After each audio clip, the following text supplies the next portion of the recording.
Lights, camera, action.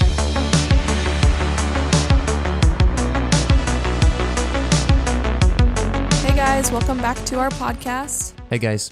Today we are going to be covering Apollo 13, but if you haven't listened to last week's episode, make sure you do that because we covered The Incredibles and we had an incredible guest. So make sure you listen. But without further ado, let's dive right into Apollo 13. Apollo 13 was released on June 30th of 1995 before either of us were born. Yes. And it was directed by Ron Howard. It is starring Tom Hanks, Bill Paxton, Kevin Bacon, Kathleen Quinlan, and Gary Sinise. It was distributed by Universal Pictures. It has a runtime of 1 hour and 57 minutes. It is rated PG. Its budget was $52 million, and its box office total was $355.2 million. Wow, this movie only had a budget of 52? It did, which is shocking because, just so much went into it. Yeah. Well, it looks great. I would have never guessed that it was a quote-unquote low-budget movie, you know? Yeah, I agree. Okay, so I have several fun facts that I actually found really interesting, so I'm excited to share. So first, Apollo 13, the movie, was based on the book Lost Moon, The Perilous Voyage of Apollo 13, and it was actually written by Jim Lovell. And am I saying that right? Lovell or Lovell or? Yeah, Lovell. I can never remember how it's pronounced. And Jeffrey Kluger. So that was cool. I didn't realize that Jim actually wrote a book about his experience. Yeah. So I honestly should probably check it out because I'm really interested in Apollo 13 and just space travel in general. Yeah, I'm sure it's a good read. Yeah. Have to put that on the list. Especially because it was written by the man himself who experienced it all. Right. So, next, Lovell wanted Kevin Costner to play him in the movie, but Costner was reportedly not actually considered by the director to have a part. John Travolta requested to have the role of Jim Lovell, but was turned down. And then Brad Pitt was offered the role of Jack, I think you pronounce it Swigert, but he turned it down to do the movie Seven. Which was highly successful, so probably a good choice for Brad. I haven't seen that movie, but I haven't either. I know heard of it. It's kind of gory, but... And then John Cusack was offered the role of Fred Hayes, but turned it down. So lots of turning down things. Yes. Gary Sinise, who plays Ken Mattingly, actually got to choose what role he read for, or like what role he wanted. And he got the role that he chose, Ken Mattingly. And then this is where we kind of get into like the really interesting stuff. So for the interiors of Apollo 13, the production crew turned to the Kansas Cosmosphere and Space Center to build them. The actual Apollo 13 command module was restored by Kansas Cosmosphere and Space Center, and NASA offered up their real mission control center to be used for the movie, but Howard, the director, instead had it recreated on a soundstage. So evidently it was like so realistic that a NASA consultant was looking for the elevator to leave, but remembered it was a soundstage and not the actual mission control. Then in order to achieve weightlessness in the movie, because obviously when they first take off, you can see they take off their helmet and it floats and their arms start floating and stuff. Yes. So in order to achieve this, Howard used the Boeing KC-135 airplane, which is used by NASA to train astronauts to manage weightlessness. It can be flown in a fashion that can create, I think they said 23 seconds of weightlessness at a time. Yes. So Howard, the director, and his astronaut cast had to take those flights over and over again to shoot because they took 23 seconds at a time. And obviously it takes a lot more time to shoot scenes than 23 seconds. So it was actually Steven Spielberg's idea to use the plane. Originally, they were just going to have the actors suspended in the air, just with ropes, holding them up or. Yeah, I actually talk a little bit more about this in the production details. Okay, well, I'll let you take over the rest of it. Okay. Do you want to now or later? No, I'll get there later. Okay. So they had to take anti-nausea medication because, I mean, they were constantly doing nosedives and things. But one of the cameramen still got really nauseous and ended up throwing up all over Bill Paxton. Oh, gosh. Yeah. So that would be awful. Yes, it would be. I actually heard that some of the crew members referred to the plane as the vomit comet. Really? Yeah. So my next fact is that, many times big movies will have test screenings just to kind of gauge audience responses and that kind of thing. So Ron Howard said that at the test screening of Apollo 13, overall, the audience had positive responses. They all really enjoyed the movie, but one person said that they absolutely hated the movie. They said it was, quote unquote, typical Hollywood to give the film a happy ending because there's no way the astronauts would have survived this in real life. So obviously they were not up to date completely on clueless on history. American history. Yeah. What a joke. I just thought that was funny. I wanted to throw that in there. Yeah, that is funny. And totally realistic that somebody would say that who's completely clueless. Right. Which is sad, honestly. Major part of American history. Yeah, for sure. To know absolutely nothing about. Right. I'm sure that they ended up figuring out that they are completely wrong and were very embarrassed. Right. But yeah. And then my very last fun fact is that the famous quote, "Houston, we have a problem." I mean, I think even people who haven't seen this movie know that line. Right. That's actually not exactly what the astronauts said on the Apollo 13 mission. Now, it's very close to it, but what they actually said was, "Houston, we've had a problem here."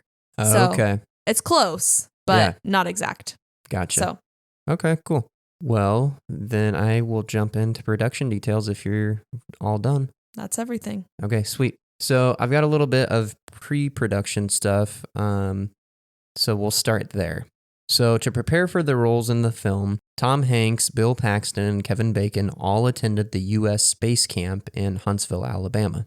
And while they were there, the actors worked with Jim Lovell, who Tom Hanks portrays in the film, as well as David Scott, who was the commander of Apollo 15. So Scott and Lovell did training exercises with the actors inside a simulated command module and a lunar module to give them a feel for what it'd actually be like. The actors were also taught about each of the 500 buttons, toggles, switches that are used to operate the spacecraft. So they had a pretty good foundation of what it would actually be like and how to operate the systems.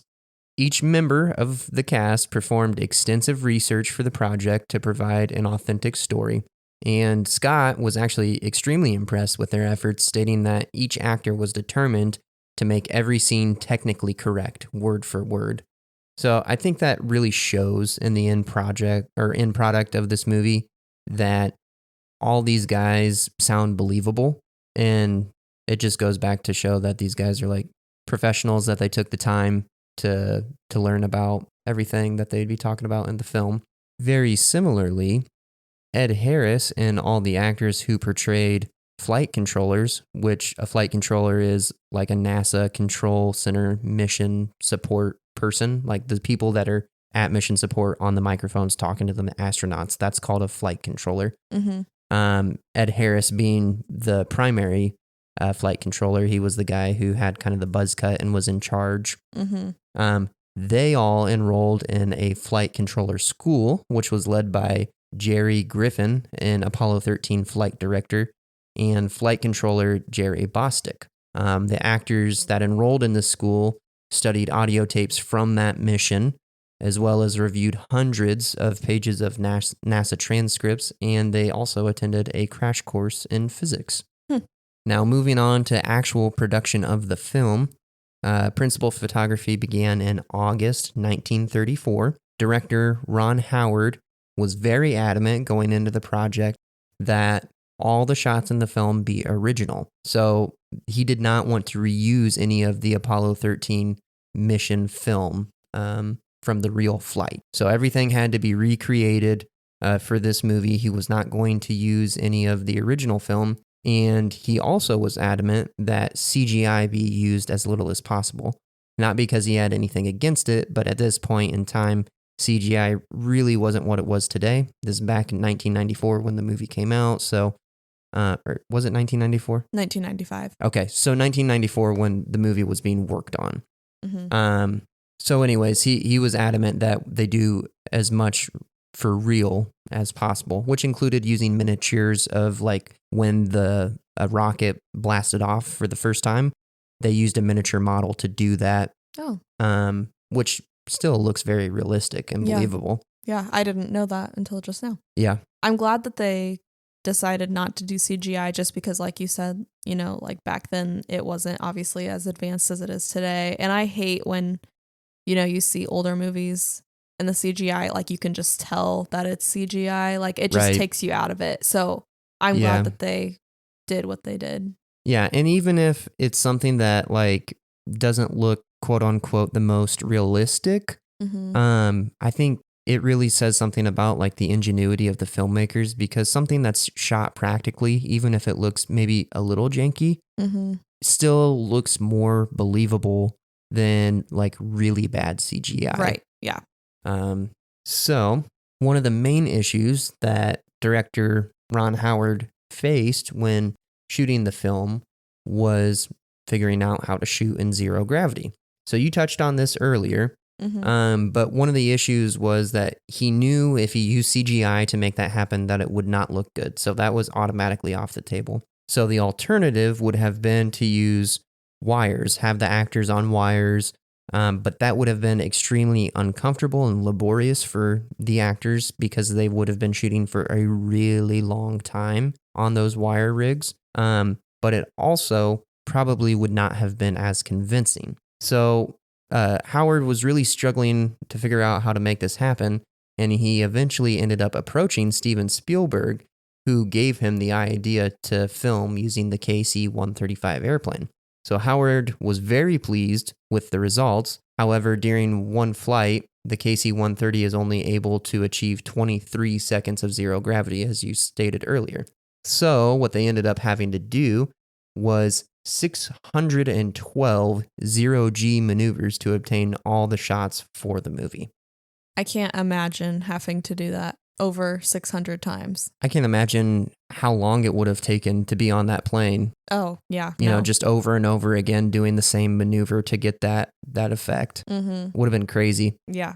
Would have been really hard to direct in that environment too. Yeah, for sure. And one thing that I wasn't able to find that I'm really curious about is if they set the practical set up in the KC-135, or if they somehow, you know, put different scenes together to make it look like the actors were there, but it was actually not decorated or anything. I mean, I would have to imagine they did, but I mean, I don't know. I mean, I would think so too, but it's NASA's plane, not theirs. So, that's true. You know, I have no idea. I mean, if NASA gave them the okay to use their headquarters, surely they'd give them the okay to decorate the plane. I don't know. Yeah, I would think so, but you never know. But that's actually all that I have for production details. Okay. So what do you think you would rate this movie? That's a tough one. It's a really good movie, but it's not like a groundbreaking blockbuster. Not to say that it's bad or anything like that. I think it's a really good film. I don't have, honestly, any critiques of the movie. Right. I don't think that there were any pacing issues. I don't think that any shots look bad. I obviously don't think there's anything wrong with the story because it's a true story. Yeah. And I think it's an important story too, which maybe factors into my score a little bit. But honestly, I would say I'd probably give this an even 90. That's kind of what I was thinking too. I agree. I don't have any critiques. I could do without some of the language, but that's just my personal preference. But I mean, I remember watching this when I was younger because like I said earlier, like space travel and just space in general has always like really interested me, like ever since I was really little. Yeah. And so I don't remember exactly when I first saw this movie. I think it was probably when I was in middle school, maybe. But it's always been so interesting to me, and just like the suspense of it all and the fact that it's a true story. And I just also, I mean, I love any movie that's, based on true events. Like that's my favorite type of movie to watch, I think, just because I love history and that kind of thing. So I think I'd agree, probably a 90, maybe 91. Yeah. I think that one of the things that's really important about this movie, which I've already said this a couple times now, but just is the fact that it is a true story. Mm-hmm. And I mean, it's really an amazing thing. I mean, it's more than amazing. It's a mind-blowing thing that happened in our country's history. Right. Not only, firstly, to think that like we are the first country ever in the history of humans to get to the moon, really big deal. Mm-hmm. But then not only that, we had Apollo 11, which was the first successful manned mission on the moon, Apollo 12 successful mission, and then to get to Apollo 13 to hopefully have another successful mission. Mm-hmm. And, you know, tragedy happened and they didn't end up getting to be on the moon. But the fact that like all the odds were against them. And they still survived. Were able to get home safely. I mean, it's absolutely mind-blowing. And, you know, it's hard for me to think about that and not say like, oh yeah, that's just all by chance. Right. Like that all happened for a reason. God was protecting those guys without a shadow of a doubt. And I mean, when you think about how many, probably hundreds, if not thousands of things had to go exactly right. Right.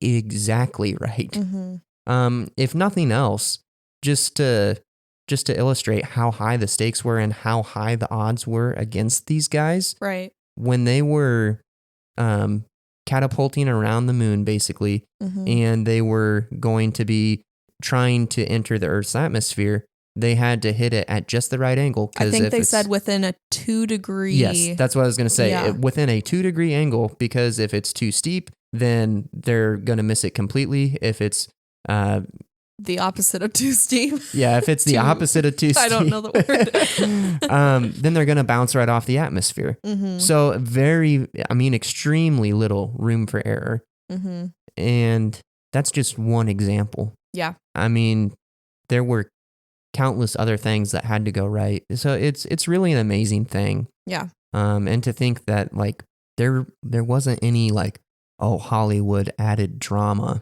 to this, you know, because it's like true stories that get made into movies are important, and most of the time they're really, really good movies. Mm-hmm. However, Hollywood has a history of injecting things that weren't true into them. You know, a really great example, just off the top of my mind, is another Tom Hanks movie, Captain Phillips. Yes. Really solid movie.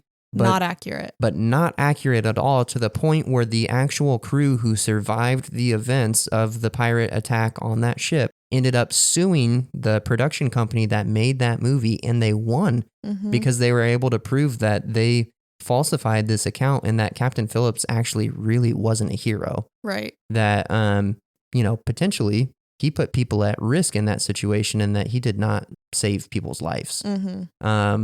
So it was really offensive to the people who survived that they falsified that story. Yeah. Another one off the top of my head is The Blind Side, the story of Michael Orr being adopted by the Thule family, I think was their name. Yes, it is. And ended up, you know, going into the NFL. There's a lot of stuff that was injected in there for Hollywood, but namely the fact that like he didn't know how to play football. He knew how to play football. Like they just, you know, made that up because it's a better story. Yeah. There's none of that stuff in here. Everything in this movie is true to how it happened. Yeah. And I think that's really astounding, as well as just it really points to how amazing all of this really was. Yeah. And I think that's one thing that I read about, that, you know, the people who worked on this movie they worked really hard to make it as true to life as they could. You know, they worked alongside the people who were a part of this actual event and like made sure that they were getting it right and that it was accurate. So I just really appreciate when movies do that, when they actually try to do it the right way and hit everything, you know, true to life, just so that way we're getting the actual representation of what actually happened. Yeah. And I think one of the reasons that this movie is so good, even though like it's an older movie, I mean, it's not super old, but it's not like, it's not like an action movie from the 80s or, Right. some of those things that like people go back to all the time. Mm-hmm.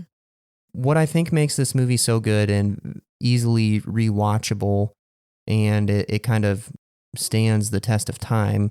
I mean, we've already talked about the fact that it's a true story, so that in and of itself helps a lot. Mm-hmm. But just this true story is highly suspenseful because Right. the stakes are so high. There is so much at risk. And I think it just keeps you on the edge of your seat the entire time. You Mm-hmm. never feel bored or like your mind is drifting, or that like when they're not in the spacecraft and they're on Earth, whether it's at Mission Control or at the Lovell's house with his wife and kids and like all that stuff, it never feels like those scenes are boring either. Mm-hmm. It feels like there's just as much at stake. And I really appreciate that they kind of dive into like Fred. Oh, I can't remember his last name, but Jim Lovell calls him Fredo all Hayes. the time. Hayes. Mm-hmm. Fred Hayes. They show his wife and their kids, as well as Jim Lovell's wife. And basically, that they're like emotional wrecks. Right. Like, I'm certain that anybody whose spouse is in space, and definitely in that scenario, is going to be an emotional wreck, worried that Mhm. they're never going to see their spouse again, but there is a chance. Right. And so, it would be highly emotional, and the kids are going to be scared. And one of the scenes that kind of touches on that I really love is when Jim Lovell's wife and 2 daughters go to visit his mom at the nursing home. Mm-hmm. And they're talking to her, and she's older, so they're trying to kind of like delicately tell her about the situation. And she's starting to put the pieces together, and she notices that her granddaughter, the youngest one, Jim Lovell's youngest daughter, starts to kind of whimper and, turn in and hug on her mom because she's sad even just talking about it. Mm-hmm. And she says, are you scared? Are you sad? And she kind of shakes her head and she says, don't you worry. If they could make a washing machine fly, Mm-hmm. my Jimmy would be able to pilot it. Yep. And I love that. I mean, who knows if she actually said that, if that was just a written piece of dialogue. Yeah. But I mean, it's like that's totally something that a mother of an astronaut would say. Mm-hmm. And it's just it's very human and raw, and you can feel everything in that moment, and I love that. Yeah, I do too. So I guess this kind of transitions us well into what our favorite scenes were. Okay. So do you have any favorite scenes you want to touch on first? I have like a list of my favorites. Okay. Well, then I probably won't touch on much. One of the ones that's my favorite, I already stated, which was that scene at the nursing home with Jim Lovell's mom. Mm-hmm. Very minor scene, but I don't know. I just really like it. Mm-hmm. I also really like the scene where they are having to do the second burn, and they have to basically do it by eyeballing it. Yeah. Because they can't get their gyrosphere online. Mm-hmm. And so they basically have to just look at out the window and look at the Earth Right. and pilot it essentially blind. I mean, they're kind of having to peek and then look down and use the handle and maneuver and everything. It's like very high stakes situation, really intense scenario. Mm-hmm. But they end up doing it, and they do it perfectly, and it's insane. But I love that scene just because you can feel the tension. And I felt like that was probably one of like the scenes where everything was on the line. Yeah, I agree. That was like, because if they made it happen, then the chances of them making it back were very high. Mm-hmm. And if they messed up, then it was, they were done for. Yeah. Mm-hmm. So I love that scene. Another scene I love, very minor scene, but is when Jim Lovell's mom is at his house, and they kind of wheel her out on the patio to watch out there. Mm-hmm. And they bring out Buzz Aldrin and Neil Armstrong. Yep. And she's like, oh, are you friends of Jimmy's? Which is hilarious, like super cute. But then I think it was Neil Armstrong that's trying to distract her, because that's what Jim Lovell's wife tells her. Right. Or tells them, like, hey, like when the really heavy stuff is happening, try to distract her. Mm-hmm. So I think it was Neil Armstrong says, he's like, so did Jim make Eagle Scout or not? Yeah. When it's like this really high stakes Yes. situation because he's trying to distract her, it cracks me up. Yeah, I love it. Yeah. That was actually one of my favorite scenes too. Also, this is not anything to do with what we're talking about, but one thing I did mean to mention earlier when we were talking about, Hollywood not changing much, they did change one thing, and it actually caused a bit of conflict because, Jack Swiggert's character, who was played by Kevin Bacon. Yes. So Jack in real life died, I believe, in 1982. So he did not get the chance to watch this movie or anything. But he actually was not portrayed at all in the movie as he was in real life. Oh, so really? In the movie, he's kind of, portrayed as this like player, like constantly like with women and, that kind of thing. But in real life, like, yes, he was a quote unquote bachelor because they really, amplified that in the movie. Right. Because they even said on TV, I think, like, oh, he's the first bachelor in space or whatever. Right. Yeah, something like that. So obviously he did not see the movie, so he didn't know about this. But his friends, his close friends, or maybe family members, I can't remember, saw the movie and they were furious about how he was portrayed because he was just not at all like that in real life. And they even said, like, I think their quote was something to the effect of, if Jack saw this, he would love the film, but he would hate his character. Oh. So that's sad. Yeah. But to be fair, not that I'm like in favor of them doing that, but if they were to change something, at least it was something like that. Right. And not something like the real events, like high stakes, being up in space. Like, I'm glad that they didn't change anything like that. Right. Yeah, I agree. But that's something I meant to mention earlier and forgot.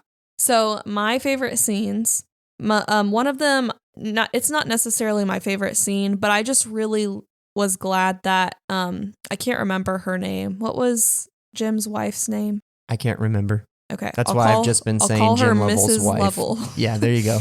I'm really glad that she ended up showing up for the send-off or whatever because, me too. Yeah. I mean, I understand why she didn't want to because she was just anxious and didn't like that he was going back. But I just really was glad that she showed up, and I like their little exchange there, And I always think this every time I see it. I just can't imagine how hard it is for them, like, anytime an astronaut has to go, like, just that they can't, before they leave, they can't hug their family. Right, because they can't take any germs or anything up into space. Right. Yeah, so it's just like, I just can't imagine, but yeah, I like that scene. Another one that I love is kind of, in the high stakes department, I guess, is when they, found out that the filter that they had was square and they had to fit it into a circular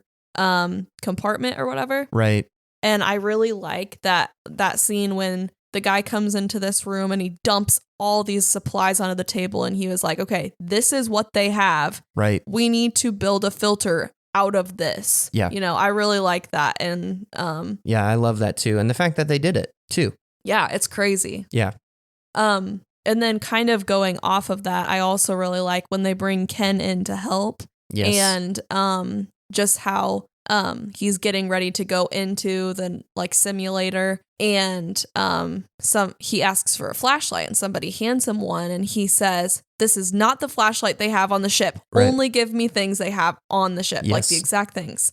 So I really like that too. I love that. I love, that's something I forgot to touch on, but I love Gary Sinise's portrayal of Ken. Yeah. He does a really great job. And I love watching the scenes of him struggling, trying to figure out the amps and everything.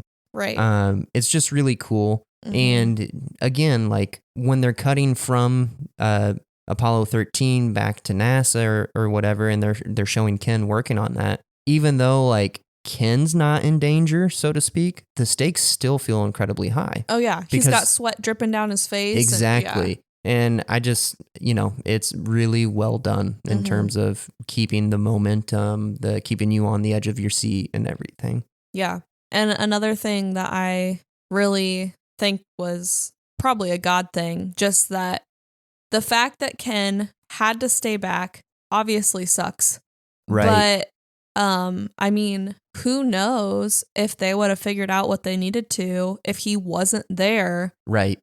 In the simulator, helping them figure out what it was that was going on and what they needed to do. And I mean, I really love that, like, when he's in the control room or whatever, and the doctor guy is sitting next to him.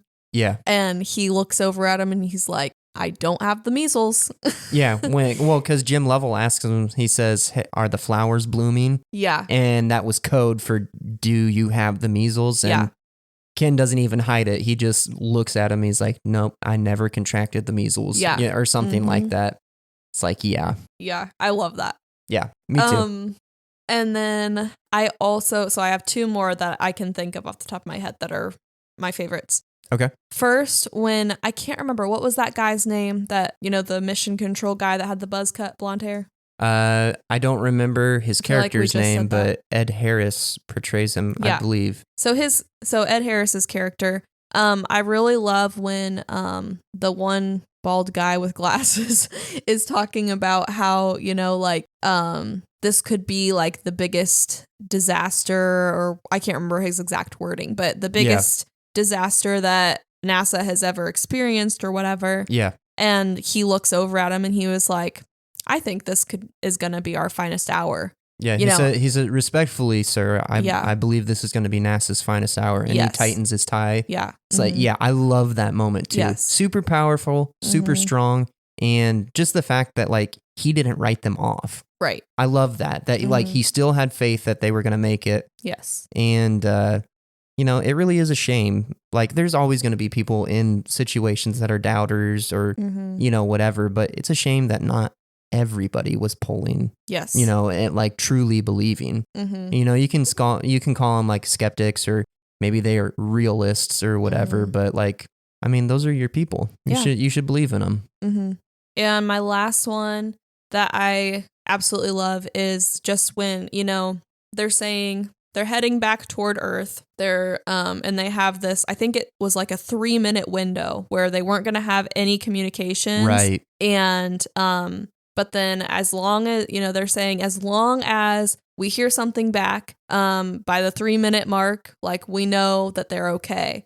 And the 3-minute window comes and goes, and then it's 4 minutes. And I can't remember exactly how much time passes before they actually hear, but when they actually hear Jim's voice come over the intercom, he says something like, hey, Houston, it's great to see you again, or something like that. Right. And then, like, the whole control room just erupts. And then, I mean, it makes me cry every time I see it. It's just so powerful. And, it goes to his wife and his kids, and, they're all, like, huddled around the TV. And, right. And, his son that's at, where is he at school for? He's at a military boys' school. Yeah. So I just love that scene too. It just is so emotional and great. So. Yeah. And like Fred, his wife was pregnant. Yeah. And it's like, like they kind of play that up, and then like Fred is like almost dead on the space shuttle, right. like, because he has the fever, like he is not looking good. Yes. Just leading up to that, it's like everything that could go wrong, Murphy's Law, everything that can go wrong will go wrong. And that's exactly what happened on this mission. And but it just is amazing. They made it back home safe and sound, and it really is amazing to see that. I just thought of one other scene that I love. Sorry. Okay. I love this movie. So the other scene that I love is when the mission control people, they're keeping tabs on their health. That's how they know, like, what Fred's fever is. Like, it's like 104 degrees and stuff. And they say something to Jim. I can't remember exactly what it is. And he's like, I'm tired of the whole world knowing my kidney functions. Right. And he rips off the cords that are attached to him. And then immediately, obviously, on NASA's end, it looks like he's flatlining. Right. And so the guy's like freaking out. He's like, the doctor. Yeah. He's like, I just lost Jim. Like, and then Ed Harris's character is like, don't worry. It's just a little rebellion. Yeah. And he, says something like, oh, what are those things called that was connected to them? I can't remember. I don't remember. Because they said, Jim, we just lost, like, whatever. Yeah. And Jim responds and says, well, I'm not wearing them, you know? Right, yeah. And then the other two astronauts rip them off. Yeah, Fred and Swigert, they rip theirs off too. And then the doctor's like, I just lost all of them. and Ed Harris's character just laughs at him because it's like, come on, guy. Like, you can't put 2 and 2 together. Yeah, but it's just so funny. I love it. Yeah, I love that too. Yeah. But, okay, cool. Well, is there anything else you want to touch on? I don't think so. All right, guys. Well, thank you for joining us. That was Apollo 13. We had a lot of fun covering that. That's one of Emily's favorite films. Mm-hmm. Next week, we're going to be covering one of my favorite movies, the Lego Movie, which is like one of the best movies ever. It is good. You can get excited for that. If you want to watch it ahead of time, it is streaming for free on Tubi. I believe you can rent it elsewhere. Be advised, Tubi does run ads on most platforms, so if you don't like watching ads, maybe consider renting the movie. But anywho, it is streaming on Tubi for free, and we look forward to having you guys join us next week. Thanks, guys. See ya. Bye.